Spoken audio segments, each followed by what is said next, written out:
Ya, Assalamualaikum warahmatullahi wabarakatuh.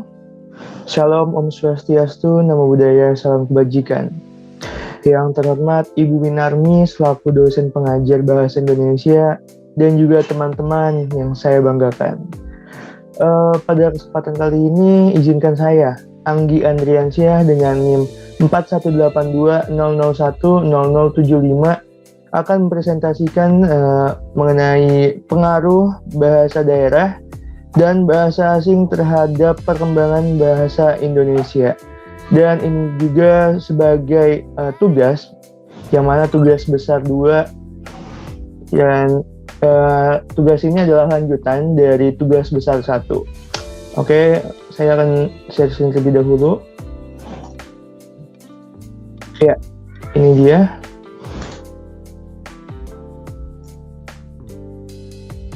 Pengaruh bahasa daerah dan bahasa asing terhadap perkembangan bahasa Indonesia. Dengan latar belakangi dalam pertumbuhan bahasa Indonesia nih, banyak menerima pengaruh yang berasal dari bahasa daerah dan juga bahasa asing. Maka dari itu, bahasa Indonesia, bahasa daerah, dan bahasa asing itu saling memperhatikan dan akhirnya saling mempengaruhi satu sama lain. Pengaruh struktur bahasa daerah sering kita jumpai dalam bahasa Indonesia. Struktur bahasa pertama yang mempengaruhi bahasa seseorang itu dilihat dari bilingualnya yang tidak dapat diabaikan. Apalagi bagi pengguna bahasa daerah yang bahasanya serumpun dengan bahasa Indonesia. Ini bisa terjadi kemungkinan pencampuran antara bahasa-bahasa itu sangat besar. Misalnya, seseorang menggunakan kata-kata bahasa Indonesia dengan menggunakan struktur bahasa daerah. Seperti itu. Dan juga, keadaan multibahasa ini memberikan pengaruh terhadap penggunaan bahasa Indonesia yang baik dan benar.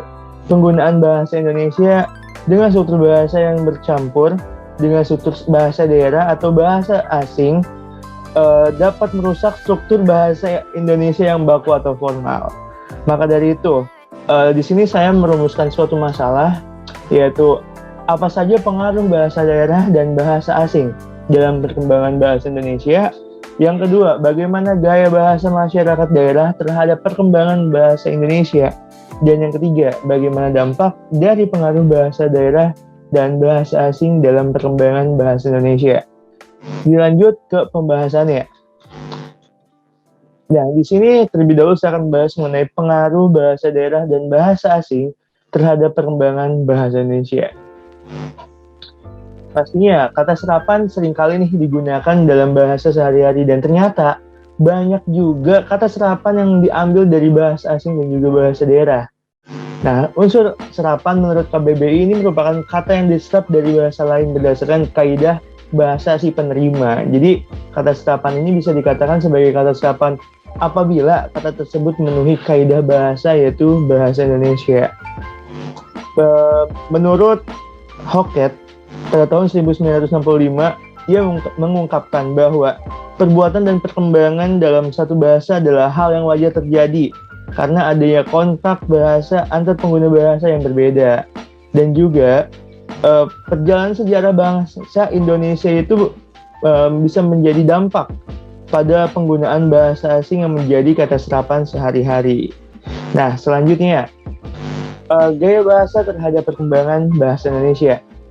Pastinya gaya bahasa ini melirik pada kata-kata serapan dari bahasa daerah dan juga bahasa asing. Perkembangan bahasa juga dapat dipengaruhi oleh perkembangan teknologi yang muncul dari berbagai macam gaya bahasa baru dalam kehidupan masyarakat. Jadi dengan adanya teknologi ini tidak menutup kemungkinan semakin berkembangnya juga gaya bahasa. Perkembangan bahasa juga tidak lepas dari situs jejaring sosial yang tidak terbatas baik antar dalam negeri dan juga luar negeri. Interaksi yang semakin mudah antar negara juga bisa membuat perkembangan gaya bahasa yang lebih beragam. Dan juga tidak hanya itu, gaya bahasa itu bisa dilihat dari intonasi dan juga artikulasi yang digunakan, karena gaya bahasa ini merujuk pada intonasi dan juga artikulasi. Contohnya seperti gaya bahasa daerah dan juga gaya bahasa asing yang tentu saja berbeda. Gaya bahasa daerah ini lebih kental terhadap budaya asli dari Indonesia, sedangkan bahasa asing bisa disebut sebagai aksen. Nah, di daerah perkotaan, banyak para remaja menggunakan bahasa campuran, antara lain yaitu bahasa asing dan juga bahasa Indonesia. Jadi, seperti bahasa yang dicampur. Nah, gaya bahasa juga bisa dijumpai di berbagai kelompok. Apabila ada satu orang dari anggota kelompok yang bergabung dengan kelompok lainnya, maka itu akan menimbulkan juga gaya bahasa yang baru. Selanjutnya, pembahasan ketiga yaitu dampak dari pengaruh bahasa daerah dan juga bahasa asing terhadap perkembangan bahasa Indonesia. Nah, bahasa daerah juga memiliki dampak yang positif dan juga negatifnya terhadap bahasa Indonesia. Dampak positifnya ialah pasti bahasa Indonesia yang memiliki ragam kosakata sebagai kekayaan akan budaya bangsa Indonesia. Nah, ini juga bisa merupakan ciri khas dari suatu suku dan juga daerah. Namun, ada juga dampak dari negatifnya, yaitu bahasa daerah masih sulit dipahami oleh daerah lain. Dan juga warga asing yang ingin belajar bahasa Indonesia merasa kesulitan karena terlalu banyak kosakata yang diterima. Masyarakat menjadi kurang paham terhadap bahasa Indonesia yang baku karena sudah terbiasa menggunakan bahasa daerah. Dan dari dampak pengaruh bahasa daerah dan juga bahasa asing ini, itu dapat menimbulkan kesalahpahaman karena kurangnya mengerti kosakata antar sesama. Nah, sedangkan juga bahasa asing pastinya sangat berpengaruh terhadap perkembangan globalisasi saat ini. Nah, peran kita sebagai masyarakat Indonesia yang harus menanamkan kecintaan terhadap bahasa Indonesia, karena dengan berbagai dampak yang terjadi, contoh dari dampak positif dan juga negatif, kita perlu mengetahui pengaruhnya terhadap perkembangan bangsa Indonesia itu sendiri. Karena dengan dampak negatif yang terjadi, maka penggunaan bahasa Indonesia yang baik dan benar akan hilang secara perlahan. Nah, maka dapat disimpulkan bahwa pengaruh bahasa daerah dan juga bahasa asing sangat berpengaruh terhadap bahasa Indonesia yang baik dan benar.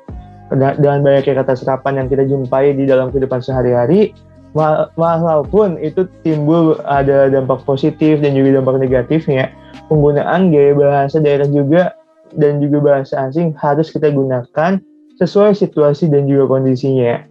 Namun, bahasa Indonesia itu harus selalu kita terapkan dimanapun kita berada.